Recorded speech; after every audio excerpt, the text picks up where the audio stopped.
Good morning, you guys. The twins turned 7 years old today, which is insane. So even though I've shared it before, I thought it would be a good time to talk about our experience with infertility, twin pregnancy, NICU because they were NICU babies, and then I guess the complications that came after that too. There's a lot to cover here, so I'm gonna keep it really brief. But when Jake and I first got married, we were really young. Met at 16, we got married at 21, 22. But I didn't care, I was ready to have babies. I had really irregular periods. There was like a lot of different things that were wrong, but the main sum up was that I wasn't ovulating regularly, and I was born without one of my ovaries. We did 3 rounds of Clomid, 1 round of IUI, and then our fertility specialist told us that our best shot was to do IVF. Emotionally, it was an extremely difficult time. A lot of my friends were getting pregnant around me. I was really depressed. Looking back now, I realized that if we didn't go through what we went through, I wouldn't have the boys that I have now. So even though it was one of the hardest trials that I've walked through in life, I'm really thankful for it. We had 11 eggs, 8 became embryos, and 5 made it to blastocyst. First round, we put 2 embryos in. We got Sawyer. Weston was like our miracle baby that they told us we probably would never have. We had 3 embryos left. We did an FET. We found out that we were having twins. I knew that a triplet pregnancy was unlikely, but I still saw each embryo as a human being. Like I always looked at Sawyer and thought if they had put a different embryo in, I would never have known Sawyer. So I always prayed for each one, and I mourned the loss of that 3rd embryo as if I had lost a child. And same with the embryo that we lost when I lost with Sawyer. At that first ultrasound, I can't remember if it's like 5 or 6 weeks, we found out we were having twins. We get home, us girls are about to go to the mall or something. I just start bleeding. I call my doctor, I'm freaking out. It can't happen that fast, can it? Go back in the next week, everything's okay, but I have a subchorionic hematoma, and they put me on like modified bed rest until it resolves. And I started hemorrhaging again around 14 weeks. We rushed to the ER, but we saw both heartbeats and they were both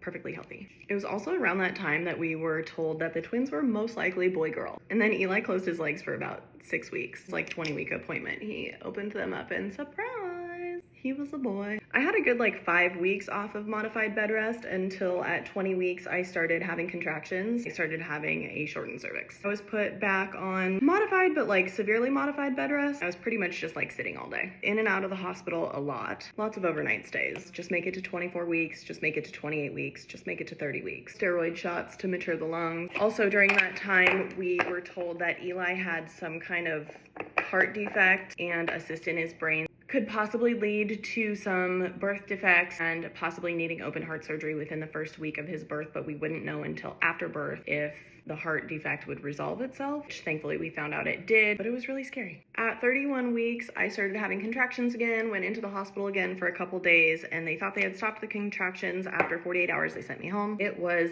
the Saturday before Mother's Day. I wake up at midnight in so much pain, the worst contractions I've ever felt in my life, and I go to the bathroom and I'm bleeding. I go wake up Jake and I tell him I am just not ready to have the twins. It's Mother's Day, I want to go to church, I'm not ready to have them, and he said, I don't think you have a choice. They were 31 weeks, 5 days. When I got into the hospital, I was 7 centimeters dilated. Eli was breech, Dallas was transverse, and they prepped me for an emergency C-section. Eli came out first. I got to see him for about 2 seconds before they took him back to the NICU. Dallas came out second. I didn't hear him cry, which freaked me out, and I didn't get to see him. They immediately intubated him and took him back. I didn't get to see him until the next day. Dallas had a lot of breathing issues in the NICU. He would have Brady's all the time, which they're supposed to outgrow. Before they leave the NICU, they're supposed to go like 5 days. He went like 4, and they let him go home, but then he had one at home. He turned blue, and then he had to go back. And he spent an additional 10 days at a NICU. He was continuing to have them there. Finally, he outgrew them. Other than that, he was like super healthy. Eli always had issues with feeding from like the moment that they would start feeding him a bottle. They said he would outgrow it, and he never quite did. The nurses always had trouble feeding him. I always had trouble feeding him, and it developed into failure to thrive over time, which is like a whole nother get ready with me. He spent 6 weeks there, and Dallas with his 2 different stays spent 7.5.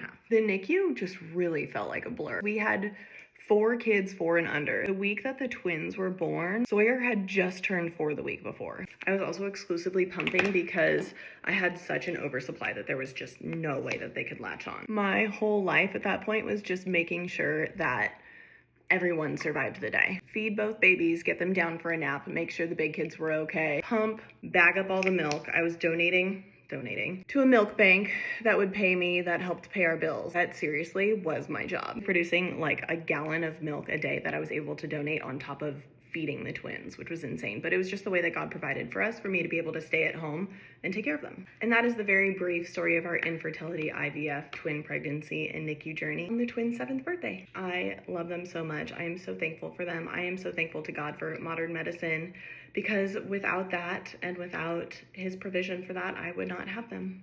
I love you guys so much, and I hope you're having a good day.